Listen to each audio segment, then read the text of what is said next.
Silence after a breakup with an avoidant carries a weight and meaning that most people fundamentally misunderstand. When someone goes silent with an avoidant ex, they often imagine this silence is creating longing, regret, or a sudden realization of loss.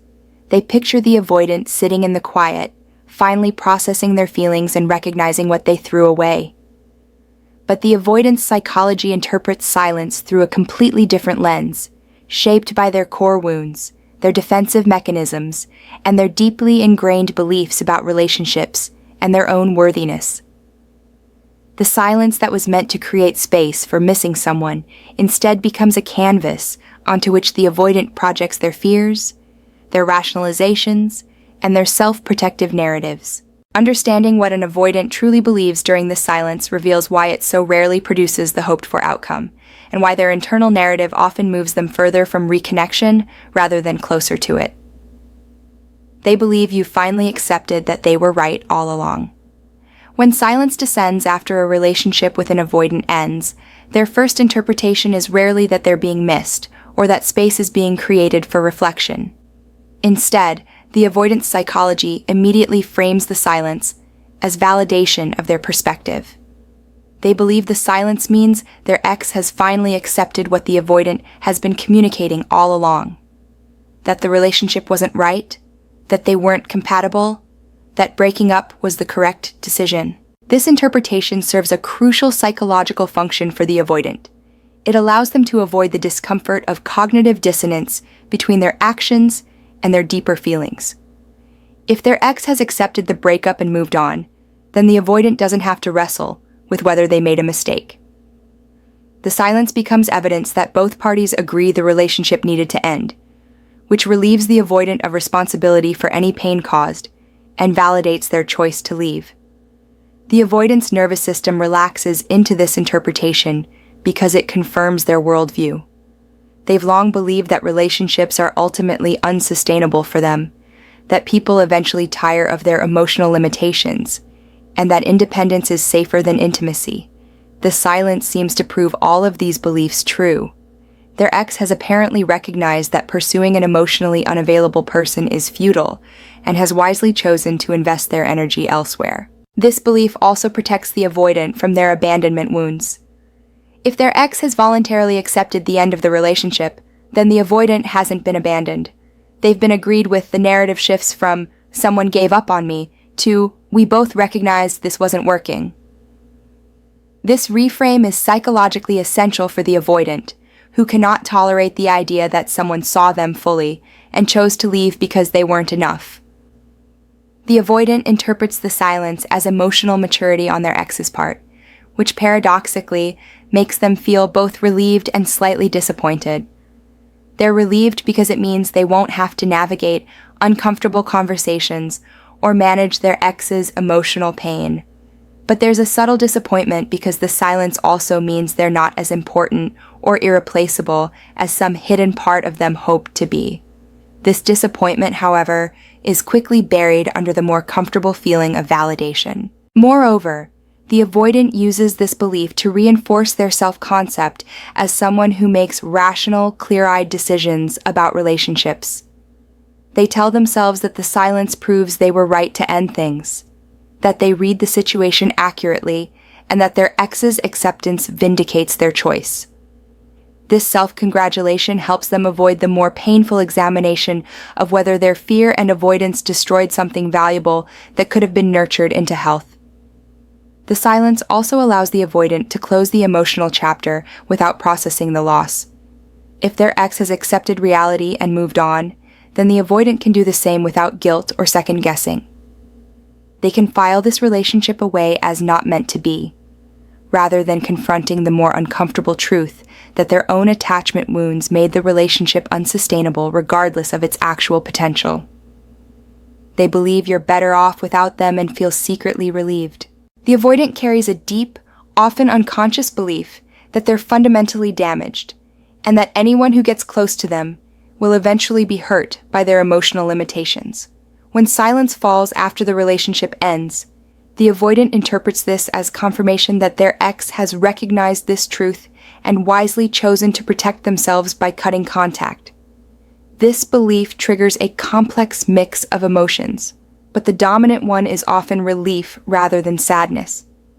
This relief stems from the avoidant's chronic anxiety about damaging the people who love them. Throughout the relationship, they've been hyper-aware of their inability to meet their partner's emotional needs. They've seen the hurt in their partner's eyes, heard the disappointment in their voice, and felt the weight of being unable to provide what was being asked of them. The silence signals to the avoidant that this painful dynamic has finally ended, that they're no longer actively hurting someone they care about. The avoidant tells themselves a story where their ex has seen the light and recognized that they deserve better than what an emotionally unavailable person can provide. This narrative casts the avoidant as self-aware enough to know their limitations and their ex as wise enough to walk away. The silence becomes evidence of healthy boundaries on their ex's part, and the avoidant respects this choice while simultaneously feeling freed from the burden of disappointing someone. This belief also serves a self-protective function by transforming potential rejection into altruistic withdrawal. The avoidant doesn't have to face that they were abandoned or that they weren't enough. Instead, they can tell themselves that their ex left for their own good, that the silence is an act of self-preservation that the avoidant understands and even encourages. This reframe protects the avoidant's fragile self-esteem while allowing them to avoid the deeper pain of feeling truly unwanted. The relief the avoidant feels is genuine, though it comes layered with other emotions they're less willing to acknowledge. They're relieved they no longer have to manage their ex's emotional needs, relieved they don't have to feel guilty about their limitations, relieved they can return to their comfortable isolation without the pressure of trying to be someone they cannot be. This relief feels like freedom, and the silence is interpreted as the sound of chains falling away rather than the sound of loss. However, buried beneath this relief is often a deep sadness that the avoidant cannot fully access or articulate. Some part of them knows they've lost someone who truly saw them and loved them anyway, but this awareness is too painful to sit with, so the relief rushes in to fill the space, and the avoidant focuses on the liberation of the silence rather than what the silence represents, the end of someone's willingness to try to reach them. The avoidant also uses this belief to avoid confronting their own responsibility for the relationship's end. If their ex is better off without them, then the breakup was inevitable and necessary rather than the result of the avoidant's choices. The silence confirms that everyone is where they should be, which allows the avoidant to sidestep any uncomfortable examination of whether they could have shown up differently, tried harder, or worked through their fears instead of running from intimacy. They believe you're using silence as a strategy and they won't fall for it. The avoidant's defensive psychology is highly attuned to detecting manipulation and emotional games. When silence descends after the relationship ends, particularly if it follows a period of pursuit or emotional intensity, the avoidant often interprets this silence as a calculated strategy designed to make them miss their ex, worry about them, or reach out. This interpretation triggers the avoidant's oppositional defiance and makes them even less likely to initiate contact. This belief stems from the avoidant's deep distrust of emotional vulnerability and their hypervigilance around being controlled or manipulated through emotional means. They've spent their life protecting themselves from being emotionally obligated or coerced into intimacy they don't feel ready for. When the silence arrives, especially if it's abrupt or follows a pattern of their ex, expressing desire for the relationship to continue, the avoidant reads it as a tactical withdrawal designed to provoke a reaction. The avoidant's response to this perceived strategy is to become even more resolute in their distance. They tell themselves they won't be manipulated, that they see through the silence to the agenda underneath, and that they refuse to play these games. Their psychology shifts into a stance of stubborn independence, where reaching out would feel like admitting defeat or falling for a trap. The silence that was meant to create space instead triggers the avoidant's defiant refusal to be controlled. This interpretation also allows the avoidant to feel superior and emotionally evolved compared to their ex. They view themselves as someone who doesn't engage in manipulative tactics or emotional games, and they see their ex's silence as evidence of emotional immaturity or strategic thinking rather than genuine boundary setting or self-protection. This judgment creates distance and makes the avoidant less likely to examine their own behavior or consider that the silence might be authentic rather than strategic. The avoidant's belief in the silence as strategy is often reinforced by their past experiences or by the advice culture around breakups. They know that no contact is a popular recommendation for getting an ex back, and they're aware that silence can be used as a tool to create intrigue or leverage.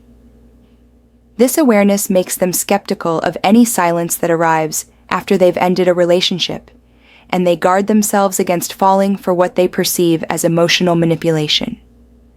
Moreover, this belief protects the avoidant from having to confront their own feelings. If the silence is just a strategy, then they don't have to think about whether they miss their ex or whether they made a mistake. They can focus their mental energy on resisting the manipulation rather than on the more vulnerable work of examining their own heart and the potential loss they're experiencing. The silence becomes something to defend against rather than something to feel into. The irony is that this interpretation often becomes a self-fulfilling prophecy. Whether the silence was initially strategic or authentic, the avoidant's refusal to engage with it and their determination not to fall for it ensures that no reconnection occurs. They pride themselves on their emotional resilience and their refusal to be swayed by tactics, all while potentially missing genuine signals that their ex has moved on and is no longer playing any game at all.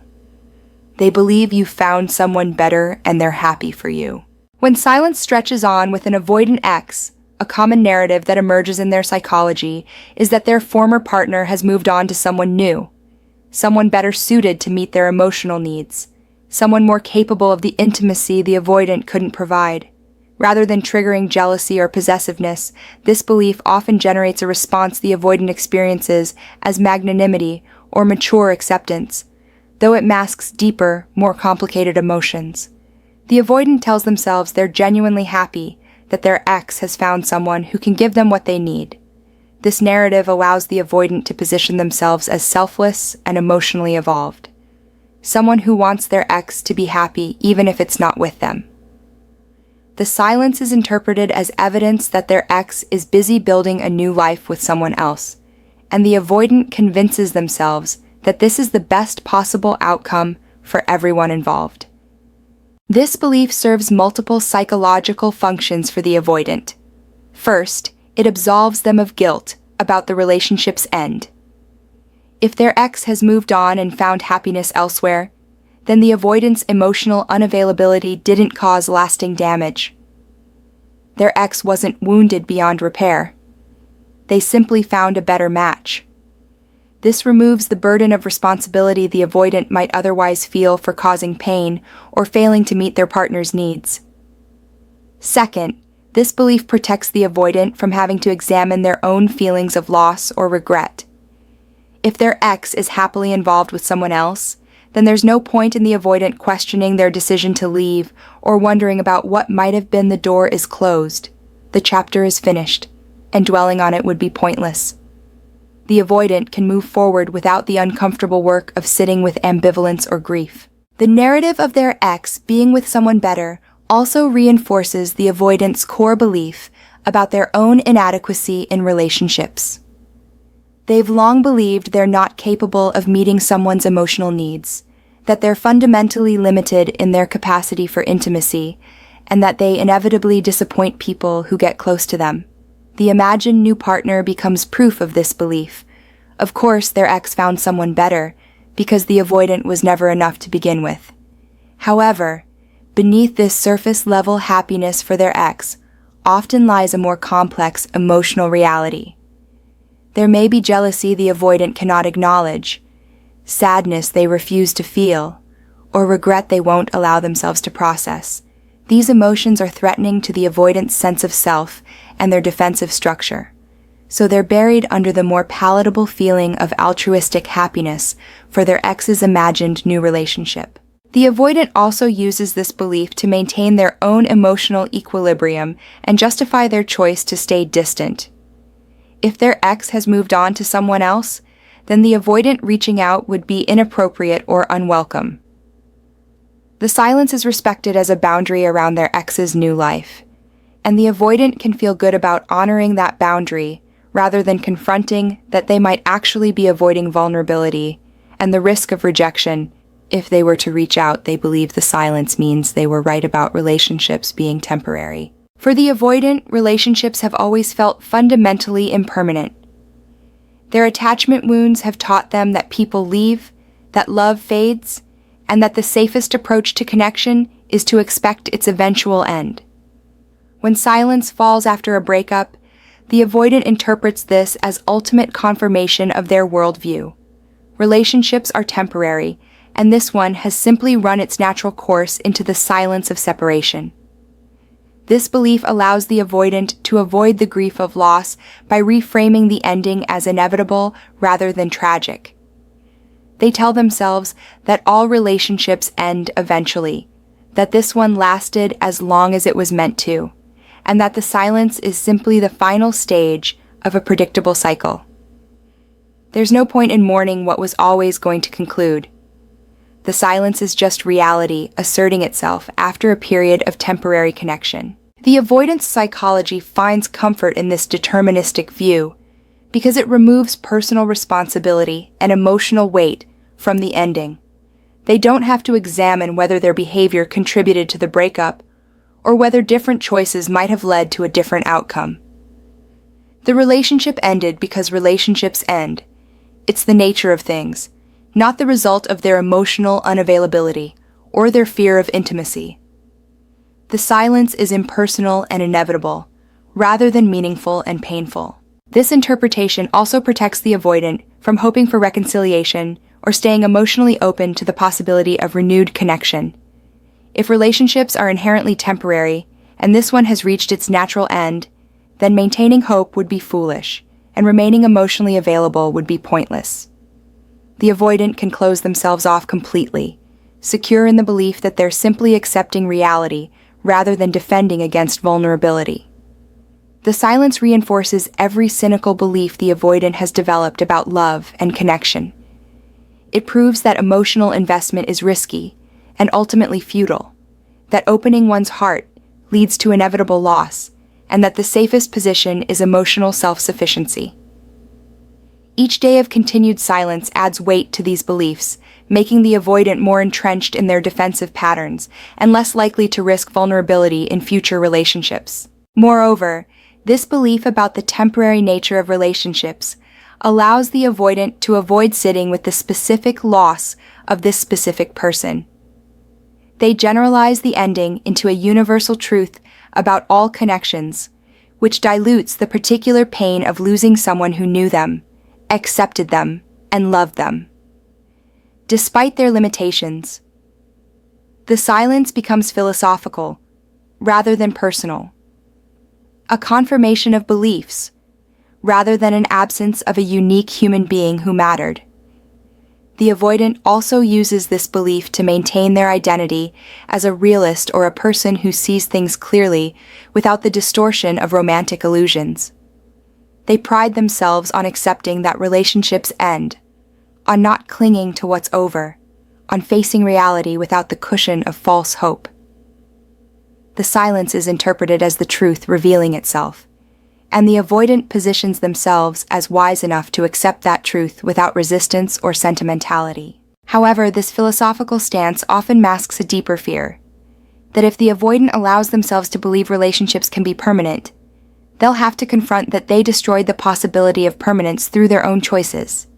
It's safer to believe all relationships are temporary than to sit with the specific ways their fear and avoidance turned a potentially lasting connection into another example of the impermanence they claim to accept with such equanimity.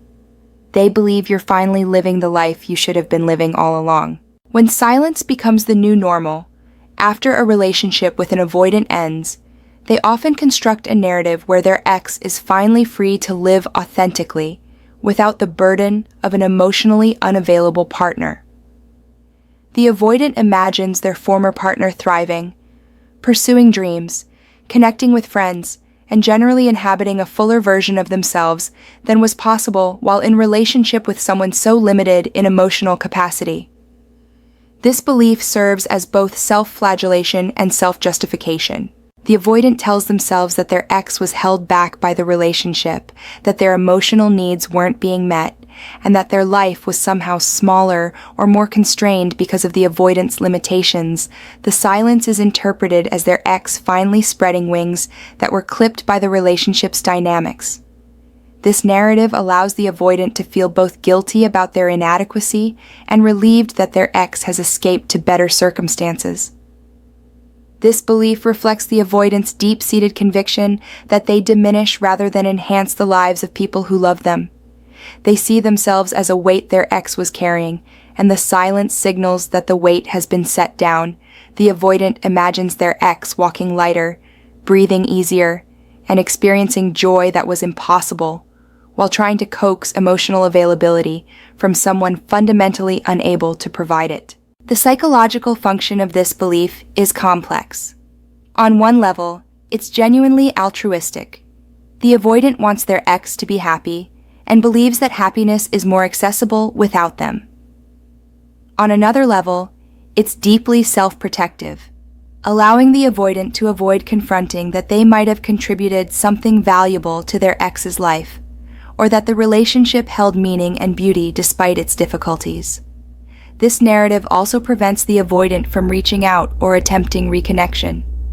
If their ex is finally living the life they should have been living all along, then the avoidant contacting them would be selfish and harmful. It would be pulling their ex back into a dynamic that constrained them, reintroducing the emotional limitation that kept them from flourishing. The silence must be respected and maintained as an act of love and letting go. The avoidant finds a melancholic satisfaction in this belief. There's pain in imagining their ex so much happier without them. But there's also a kind of peace in believing that the breakup served a higher purpose.